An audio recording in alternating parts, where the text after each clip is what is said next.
அரசியல் அவர் பேசுவார்ல, ரங்கராஜ் பாண்டே பேசுவார்ல, அரசாங்கத்துக்கு சார்பாக ஒரு அரசியல் பேசுவார் இல்லைங்களா, அந்த கேரக்டராக இருக்கார் படத்தில். அவர் ஒரு மெயின் கேரக்டர். அவர் அப்போ அவர் பேசுகிறப்ப வர கோபம் வந்து உங்களுக்கு வரணுன்றதுக்காக தான் அவரே கேஸ் பண்ணது. இல்லை, கண்டிப்பாக 15ஆம் தேதி வருவார், உங்களுக்கு நிறைய கண்டென்ட் கொடுப்பார்.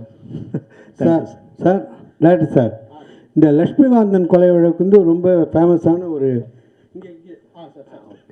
அது நீங்கள் ட்விஸ்ட் பண்ணுறதுக்காக அதை வச்சிங்களா, அது ஃபேமஸான அந்த டைட்டிலுங்கிறதுக்காக வச்சிங்களா?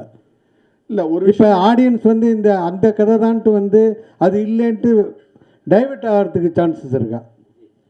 இல்லை சார், இப்போ சிறை அப்படின்னு ஒரு படம் நம்ம சக்தி சார்து, ஆர்சி சக்தி சார்து இருந்தது, அதே திரும்ப சிறைன்னு வந்துச்சு, இப்போ ரீசெண்டாக வந்துச்சு. ஒரு ஒரு ஒரு ஒரு ஆடியன்ஸ் வந்து ஒரு படத்தை அப்ரோச் பண்ணுறப்ப, நான் பார்க்கணுன்னு டிசைட் பண்ணுறப்ப ஒரு டைட்டில் ரொம்ப முக்கியமாகுது, ஒரு இன்வைட்டிங்கான ஒரு விஷயமாகுது. எனக்கு வந்து பரபரப்புக்காகலாம் நான் வைக்கலை. எனக்கு வந்து இந்த படத்துக்கு லக்ஷ்மிகாந்தன் கொலைக்கு வந்து ரொம்ப ரொம்ப ஆப்டான டைட்டில். இன்னொரு விஷயம் என்னன்னா, இது எல்லாமே யோசிக்கிறதுக்கு முன்னாடி இதை நான் பேட்டர்ன் ரைட்டிங்கில் ரெஜிஸ்டர் பண்ணி வச்சுருக்கேன்.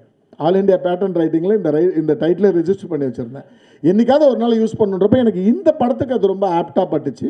ப்ளஸ் ஒரு இன்வைட்டிங் டைட்டிலாக ஃபீல் ஆச்சு எனக்கு, அவ்வளோதான். டேரக்ட் சார், இங்கே சார், நீங்கள் பேசிகிட்டு இருக்கும்போது படத்தில் ஒரு டைலாக் வச்சுருக்கோம், அது ரொம்ப இக்கட்டான டைலாக் அப்படின்னு சொன்னீங்க. அரசியல்வாதி பையன் அரசியல்வாதி ஆகலாம், திருடனோட பையன் திருடன் ஆகக்கூடாதா கேட்டீங்க. திருடனை விட அரசியல்வாதி கேவலமானவனா? ஏன்னா இப்போ வந்திருக்க புது ஆட்சியில் எல்லா அரசியல்வாதியும் மக்களால் ஓட்டு போட்டு தேர்ந்தெடுத்து வந்திருக்கோம். எல்லா அரசியல்வாதிக்கும் மக்கள் தான் தேர்ந்தெடுத்து கொண்டு வந்திருக்காங்க. அவ்வளோ கேவலமானவனையாக கொண்டு வந்திருப்பாங்க. அப்போது திருடனை விட கேவலமானவனா? ஓகே சார், இதுக்கான பதில் சூப்பர், நல்ல சிறப்பான கேள்வி. விஷயம் என்னென்னா சார், ஒவ்வொரு தனி மனிதனும் அவனுடைய நியாயத்தை பேசுகிறப்ப நம்ம என்ன பேசுவோம்னா, நமக்கு எது சரியான நியாயமோ, டே அவன் அடிக்கிறான் நான் அடிக்கூடாதா அப்படின்னு பேசுவோம். அரசியல்வாதியோட போய் அரசியல்வாதி அவரும் திருடன் ஒரு திருடன் பேசுவான்.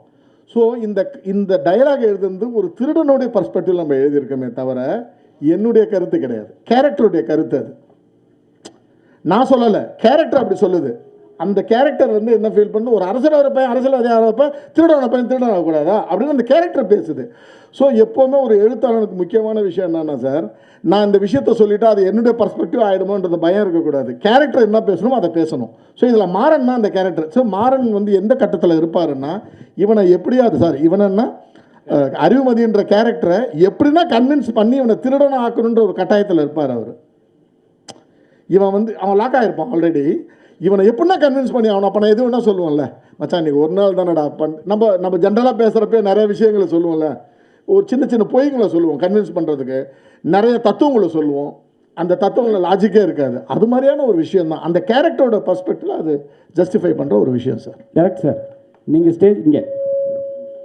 ஸ்டேஜில் சொன்னீங்க கான்ட்ரவர்சி வேண்டாம், கான்ட்ரவர்சி பேசினா தப்பாயிடும்ட்டு. ஆனால் நீங்கள் எடுக்கிற படம் எல்லாமே கான்ட்ரவர்சியோட டைட்டிலோட தான் வருது. எதனால மக்களை வந்து என்ன பண்ண போகிறீங்க? எதை பற்றி சொல்லுங்கள், எந்த இதில் கான்ட்ரவர்சி சொல்லுங்கள்? டைட்டிலும் சரி, படத்தில் வந்து நீங்கள் உள்ள டைலாக்கும் சரி, நீங்கள் பார்த்தீங்கன்னா அந்த பேனரில் வந்து புரட்சித்தலைவர் எம்ஜிஆரோட புதிய கட்சி அமைப்புன்னு போட்டு பண்ணிருக்கீங்க. அதுதான் கேட்குறேன். அதான் ஒரு விஷயம், இதில் கான்ட்ரவர்சின்ற விஷயமே கிடையாது. அதான் என்னென்னா, காலத்தோட குறியீடுன்னு ஒன்று இருக்குது இல்லைங்களா. என்றைக்கு இது நடந்துச்சு அப்படின்னா அக்டோபர் 17 சார், அது ஏடிஎம்கே ஆரம்பித்தது சார், அக்டோபர் 17 1972. ஸோ ஒருத்தவனை தூக்கில் போடுறாங்க. எனக்கு வந்து அந்த தூக்கில் போடுறப்ப அந்த தூக்கில் போடுறதுக்கு பேரலாக ஒரு ரேடியோ நியூஸ் வேணும். ரேடியோ நியூஸ் சொல்கிறப்ப நான் தமிழ்நாட்டில் வந்து அக்டோபரில் நடந்த 72 அக்டோபரில் நடந்த முக்கியமான நிகழ்வு என்னன்றப்ப எம்ஜிஆர் கட்சி ஆரம்பித்தார். அதுக்கு முன்னாடி கலைஞர் வந்து 15ஆம் தேதியோ 14ஆம் நாளோ எக்ஸ்பெல் பண்ணாங்கன்ற விஷயம் இருக்குது இல்லைங்களா, அது வரும். அதன் பிறகு எனக்கு அடுத்தது கிடைச்ச நியூஸ் என்னென்னா, மெக்சிகோவில் ஒரு ட்ரெயின் ஆக்சிடென்ட் ஒன்று ஆயிருக்கு. அதில் 272 பேர் செத்து போயிருக்காங்க. அன்றைக்கி அந்த அக்டோபர் 17 செத்து போயிருக்காங்க. 16ஆம் தேதி ஆக்சிடென்ட் ஆகிருக்கு, 17ஆம் தேதி.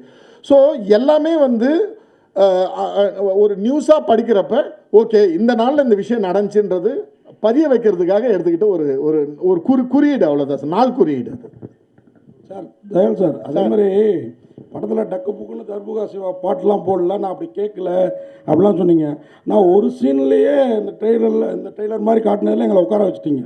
அந்த விஷயத்தில் நீங்கள் எல்லா படத்துலையுமே கரெக்டாக அந்த பெட்ரூம் அந்த சம்மந்தப்பட்ட விஷயங்களை ரொம்ப அழகாக எடுப்பீங்க. இப்படி ஒரு கிரைம் இந்த மாதிரி படத்தில் எப்படி அந்த மாதிரி சீன் யோசிக்கிறீங்க? சாப்பிட்ற மாதிரி ஒரு சீன், அதுதான் கேட்குறேன். எப்படி அதை யோசிக்கிறீங்க? நான் எல்லா படமும் பார்த்துருக்கேன். உங்களுக்கு அது வரலட்சுமி நடித்த படம், அந்த படம் மாருதி நகர் கிளுகிழுப்பாக இருக்குன்றீங்களா இல்லைன்றீங்க?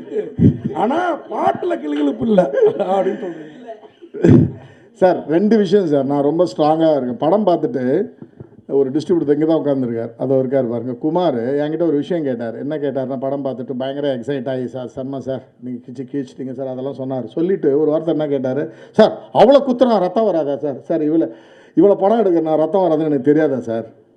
ரத்தம் வரும், அந்த இடத்துல குத்துனா இவ்வளோ ரத்தம் பீறிட்டு வரும்னு எனக்கும் தெரியும்.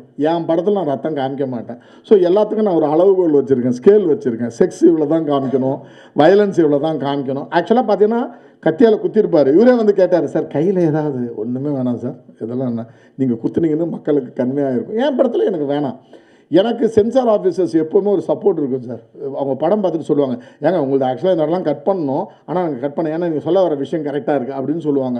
எனக்கு எப்படின்னா ஒரு பேலன்ஸ்டான படமாக இருக்கணும். அந்த ரத்தம், அந்த ரத்தம் தோய்ந்த அந்த கைகள் தான் என் படத்தை எலிவேட் பண்ணணும்னு எனக்கு தோணலை. அதேமாதிரி தான் செக்ஸ் ஆர் காதல் அந்த விஷயத்துலையும் அது எவ்வளோ ஒரு ஸ்கேலில் என்ன அளவில் காமிக்கணுமோ அதை மட்டும் காமிக்கணும்னு நினைக்கிறேன் சார். அப்புறம் இந்த போஸ்டரை பற்றியும் ஒரு கேள்வி.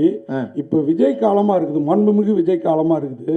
எம்ஜிஆர் கலைஞர் 2 பேரும் போட்டீங்க, உங்கள் பீரியட் கதைன்னு சொல்லிட்டீங்க. ஆனால் இவ்வளோ மீடியா வந்திருக்கோம், டெய்லி பேப்பர்லேயும் நிறையா டெய்லி பேப்பர்ஸ் இருக்குது. நீங்கள் தினமணியை மட்டும் மென்ஷன் பண்ணியிருக்கீங்க, என்ன ரீசன்? இல்லை, எனக்கு இதுலேருந்து எடுத்தது சார், அது நெட்லேருந்து எடுத்தது. அதில் ரொம்ப இது நான் க்ரியேட் பண்ணது கிடையாது. ஏன்னா நான் வந்து தேடணும் எந்த நியூஸ் பேப்பரில் வந்து அது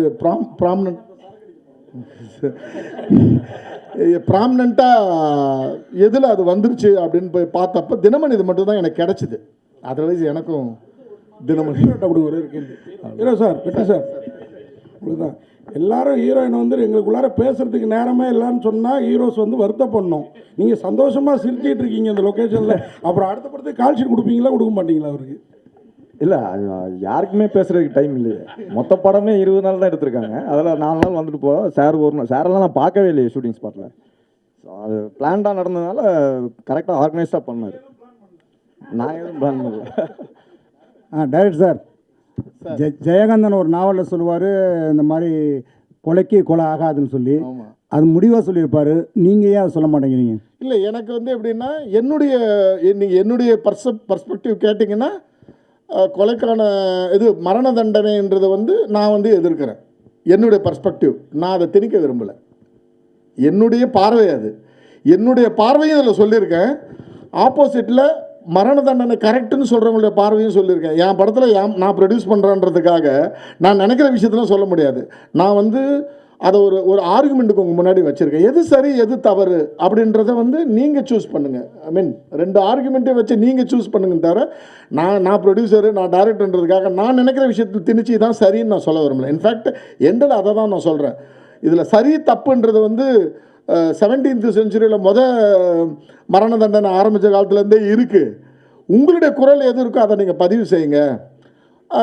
அந்த பதிவுக்கு அந்த குரல் தான் உரிமைக்கான ஒரு மாற்றத்துக்கான ஒரு இதுவாக இருக்கும் அப்படின்ற மாதிரி தான் படத்தை முடிச்சிருப்பேனே தவிர எங்கேயுமே நான் வந்து அதை என்னுடைய கருத்து இது நீங்கள் கேளுங்க அப்படின்னு நான் சொல்ல விரும்பலை சார். நான்